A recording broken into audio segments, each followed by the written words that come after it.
What's up guys? Welcome back to my channel. So pag-uusapan natin ang mga balita sa boxing. Undisputed Super Middleweight Champion Canelo Alvarez versus Undisputed Super Welterweight Champion Jermell Charlo. Naganap na ang weigh-in.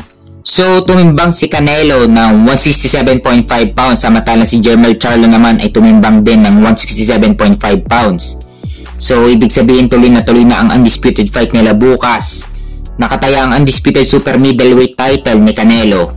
Ito ang unang laban ni Canelo na pinirmahan niya ng 3-fight deal sa PBC. Una ang laban niya kay Jermell Charlo. Pangalawa naman kay WBC Middleweight Champion na si Jermell Charlo na kakambal ni Jermell. At ang pangatlo naman, hindi pa inaanos ng PBC kung sino, pero malaki ang tsansa na manggagaling kung sinong mananalo kila interim WBC Super Middleweight Champion David Benavidez versus Demetrius Andrade. Pero sa ngayon, kailangan muna mag-focus ni Canelo sa laban niya bukas kay Jermell Charlo.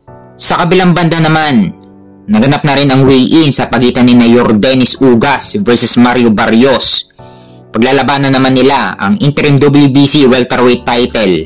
So tumimbang si Ugas ng saktong 147 pounds, samantalang si Barrios naman ay tumimbang ng 146.8 pounds. Parehas pasok sa 147 pounds limit ng welterweight division. Kaya naman tuloy na ang laban nila bukas. Ang mananalo dito magiging mandatory sa WBC welterweight title ni Terence Crawford. So mandatory sa IBF si Haron Ennis. Pagdating sa WBA, hawak ni Eimantas Stanionis ang regular WBA welterweight title. At pagdating naman sa WBO, mandatory naman si Alexis Rocha. Kaya abangan natin bukas kung sinong mananalo kila Yordenis Ugas at Mario Barrios para sa interim WBC welterweight title.